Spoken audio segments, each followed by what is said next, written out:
Հարգելի 9-րդ դասընթացներ, մենք շարունակենք էլեկտրականության թեման, այսօր կուսումնասիրենք, թե ինչպիսի էլեկտրականության աղբյուրներ կան։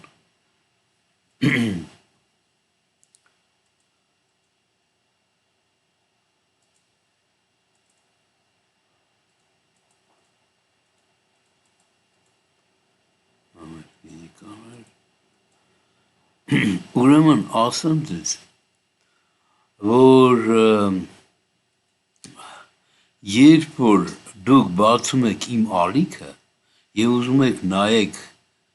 հին տեսանյութերը, ապա պետք է սեղմել վիդեո կոճակը, հակառակ դեպքում նա ցույց չի տալիս իմ նախորդ տեսանյութերը։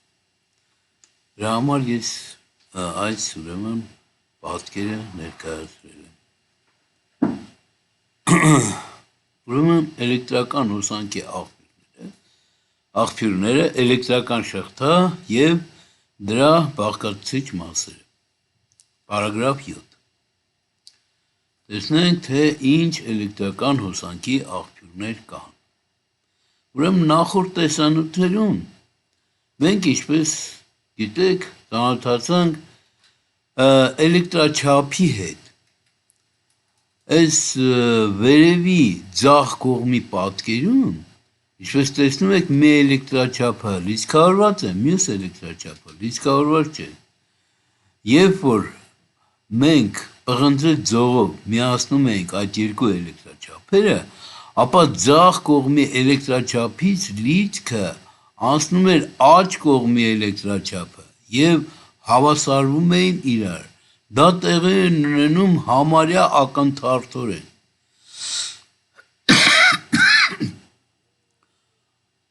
Իսկ ներքևի պատկերում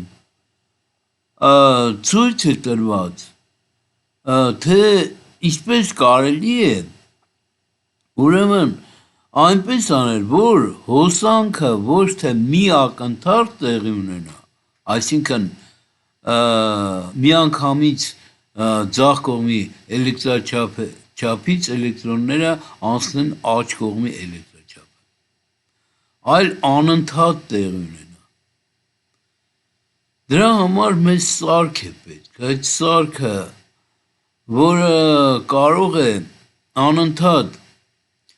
էլեկտրոնները ձախ կողմի էլեկտրաչափից անցկացնեն աջ կողմի էլեկտրաչափը, հետո որ էլեկտրոնները ձախ կողմի էլեկտրաչափից անցկացնեն աջ կողմի էլեկտրաչափը, աջ կողմի էլեկտրաչափը կլիցքաթափվի, իսկ ձախ կողմի էլեկտրաչափում մենք կունենանք ավելի շատ լիցք։ Այսպես հոսանքը անընդհատ կանցնի ուրեմն ձախ կողմի էլեկտրաչափից դեպի պղնձե-լարի միջից էլ կանցնի աջ կողմի էլեկտրաչափը, այսինքն հոսանքը անընդհատ տեղի կունենա։ Բայց ինչպես ուրեմն պատրաստենք այդ սարքը, ինչ է իրենից ներկայացնում այդ սարքը։ Այդ սարքը այդպիսի սարք ստեղծել է Վոլտան, կոչվում է գալվանական էլեմենտ։ Ուրեմն գալվանական էլեմենտը իրենից ներկայացնում է հոսանքի աղբյուր կամ էլեկտրաշարժ ուժ, կրճատ ասում են L-շու։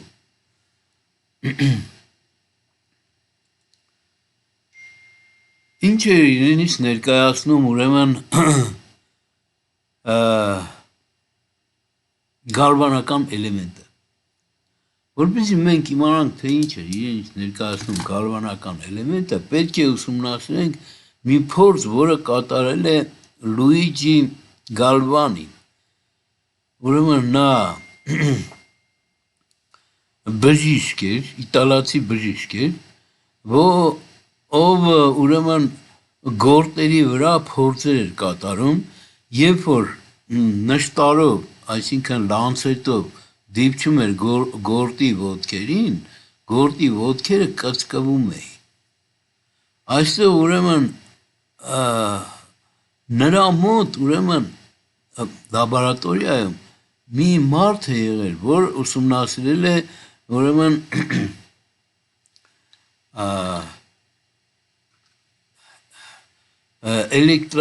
էլեկտրական մեքենաների հետ է գործ ունեցել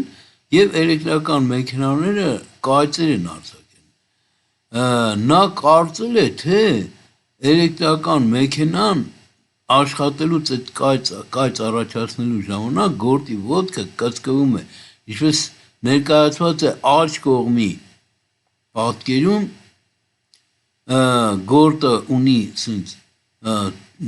գործի ոտքերը կախված են, այսինքն չեն ձգված, իսկ ձախ կողմի պատկերում ուրեմն գործի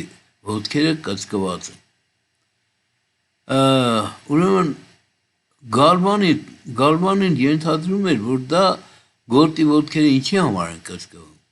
Կծկվում են նրա համար, որ կայծ է առաջանում, էլեկտրական կայծ է առաջանում, այդ կայծի պատճառով կծկվում են։ Ասում է, երևի պետք է դուրս անեմ, չէ որ ամպրոպի ժամանակ կայծակ է առաջանում, այդ կայծակի ժամանակ էլ կարող է գործի ոտքերը կծկվեն։ Ուրեմն նա պղնձյալ լարով ճաղավանդակի բազրիքից կախել է գորտին եւ գորտը ուրեմն քամուց շարժվելուց ուրեմն դիպչել է ճաղերին, երկաթյա ճաղերին ու նա նորից այդ գորտի ոտքերը կծկվել են։ Այս երևույթը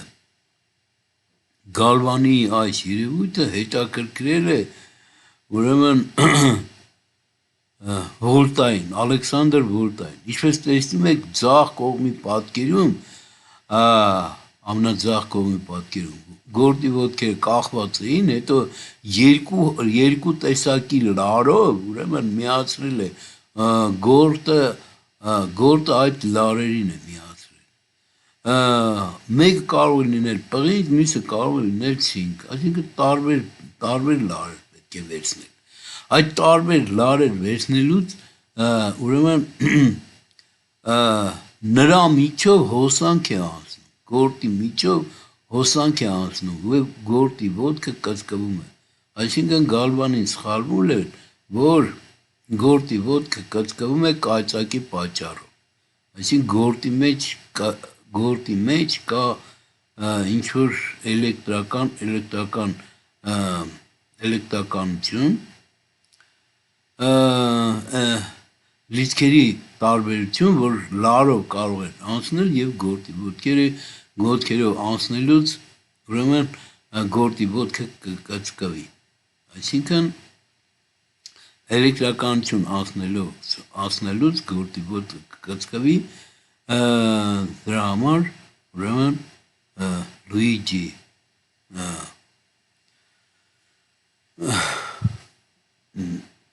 Գալվանին ուրեմն այսպիսի սխալ եզրակացություն է արել, որ ասել է, որ նրա մեջ մարմնի մեջ կա էլեկտրականություն։ Փաստորեն մարմնի մեջ էլեկտրականություն չկա։ Սա ուրեմն Ալեքսանդր Վոլտան է։ Ալեքսանդր Վոլտան դիտելով այս երևույթը երկու մետաղադրամներ է վերցրել տարբեր մետաղներից, մի մետաղադրամը դրել է լեզվի վրա, մյուս մետաղադրամը դրել է լեզվի տակ եւ զգացել է որոշակի թթվայնություն։ Երբ որ այդ երկու մետաղադրամները միացրել է լարով, ինչպես նկարված այս վերևի ձախ կողմում, նրա լեզուն կծկվել է, դա նշանակում է, որ մի մետաղադրամից մյուս մետաղադրամը հոսանք է անցել անցնելով լեզվի միջով։ Այս երևույթը ուրեմն նկատելով Ալեքսանդր Վոլտան ուրեմն ստեղծել է ուրեմն գալվանական էլեմենտը, գալվանական տարրը։ Ինչպես տեսնում ենք, այստեղ նկարված է գալվանական տար, որտեղ օգտագործված են երկու տեսակի ուրեմն մետաղներ՝ ցինկ եւ պղինձ։ Այդ թթվայնությունը, որ զգացել է Ալեքսանդր Վոլտան, դրանից է եզրակացրել լեզվի մոտ զգացել է թթվայնություն, դրանից է եզրակացրել, որ պետք է օգտագործենք թթու միջավայր, որպեսզի այդ էլեկտրական հոսանք տեղի ունենա։ Ուրեմն այստեղ ներկայացված է մի սարք, հենց այս սարքն է ինձ ներկայացրել Վոլտայի սարքը, որտեղ էլեկտրական հոսանքը առաջանում է, երբ որ մենք վերցնում ենք պղնձյա եւ ցինկի թիթեղներ, մտցնում ենք ծծմբական թթվի թույլ լուծույթով ուրեմն հեղուկի մեջ, այստեղ ցինկից էլեկտրոնները անցնում են պղնձի մեջ։ Ծծմբական թթուն, երբ որ թույլ լուծույթ ենք ունենում, այստեղ ուրեմն ջրածնի եւ SO4-ի H2SO4 նյութը բաժանվում է երկու մասի՝ H2 դրական իոնի եւ SO4 բացասական իոնի։ Այստեղ պղինձը հեշտությամբ տալիս է իր էլեկտրոնը, բայց ցինկը ավելի շատ էլեկտրոն է կլանում իր մեջ։ Դրա համար H2 դրական իոնը շարժվելով դեպի լինելով պղնձի մոտ, նրանից էլեկտրոնը պոկվում մտնում է ջրածնի մեջ։ Այսպիսով պղինձը լիցքավորվում է դրականապես։ Իսկ SO4 իոնը մոտենում է ցինկի ուրեմն թիթեղի մոտ, ցինկը ավելի շատ կլանում է բացասական իոնը եւ լիցքավորվում է բացասականապես։ Եթե ցինկի թիթեղը միացնենք լարով պղնձի թիթեղին, ապա մենք կտեսնենք, որ այդ լարով հոսանք է անցնում, բայց այստեղ չի նկարված, թե ինչպես պետք է գրանցենք, թե այդ լարով հոսանք անցնում է, թե չի անցնում։ Ուրեմն այստեղ ուրեմն վերևի ձախ կողմի պատկերում նկարված է ուրեմն գալվանական էլեմենտ, մի հատ անջատիչ, հետո ներկայացված է լամպ, փոքրիկ լամպ է նկարված, ուրեմն լամպի մի ծայրին միանում է մի բևեռը, մյուս ծայրին միանում է գալվանական էլեմենտի մյուս բևեռը։ Լարով միացնություն, ասես ուրեմն լարով միացնելով տեսնում ենք, որ լամպը վառվում է, այսինքն նրա միջով հոսանք է անցնում, հոսանքի ուրեմն լամպի թելիկը կարմրում է հոսանք անցնելուց եւ մենք լույս ենք տեսնում։ Այս դեպքում ասում ենք, որ էլեկտրական հոսանք կա։ Իսկ ինչպես ներկայացնել այս սխեման մի տեսակ այսպես իրական պատկերն է, սխեմայի իրական պատկերն է, բայց մենք կարող ենք ուրեմն թղթի վրա ներկայացնել, թե ինչպես է տեղի ունենում այդ process, այդ երևույթը։ Թղթի վրա ներկայացնելու համար օգտագործում են ուրեմն պատկերներ, նշաններ, որոնք ցույց են տալիս այս կամ այն սարքը։ Օրինակ, լամպի սարքը ցույց է տալիս շրջան մեջը խաչ է նկարված։ Լարը որպես օգտագործվող նյութ, օգտագործվող ուրեմն միջոց, ներկայացված է ուղիղ գծով։ Անջատիչը ներկայացված է ուրեմն կտրված լարի տեսքով։ Իսկ հոսանքի աղբյուրը, այսինքն գալվանական էլեմենտը ներկայացված է ուրեմն փոքր կարճ եւ երկար գծերի միջոցով, որոնք ուրեմն միացված են լարերի։ Ուրեմն ձախ կողմի վերևի պատկերում ներկայացված է այն սխեման, որի իրական պատկերը ձախ կողմի ամենավերևի ձախ կողմում է նկարված։ Աջ կողմում ներկայացված է ուրեմն սխեման,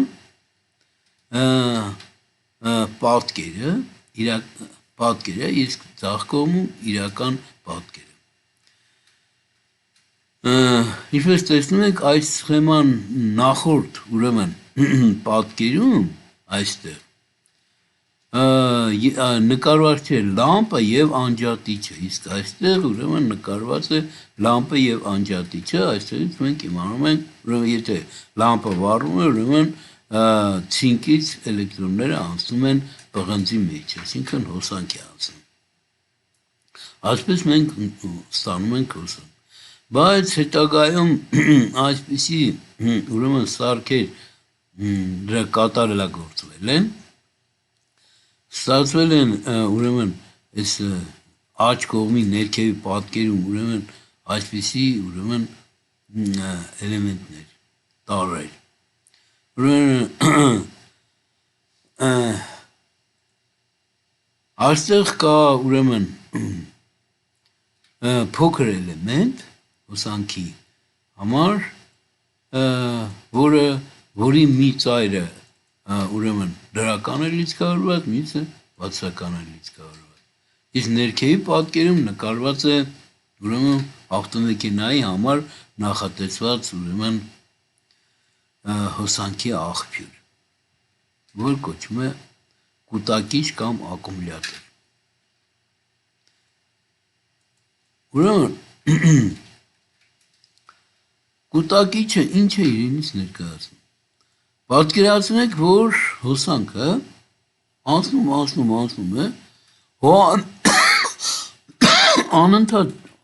անընդհատ չի անցնում այս լարի միջով։ Անընդհատ անցնելուց գալիս է մի պահ, որ այլևս հոսանք չի տալիս ակումուլյատորը, կուտակիչը։ Կուտակիչը այլևս հոսանք չի տալիս։ Ինչի հետևանքով դա տեղի ունի։ Որովհետև ցինկի թիթեղը, ցինկը միանում է SO4-ին, դառնում է ցինկ SO4 նյութը, ու այլևս հոսանք չի անցնում, այսինքն տեղի ունենում քիմիական ռեակցիա։ Իսկ H2-ը միանում է պղնձի։ Ինչպես անենք, որ նորից նույն նյութերը, այսինքն SO4-ին պոկենք ցինկից։ Ուրեմն կան սարքեր, որոնց միջոցով էլեկտրոնները կարողանում ենք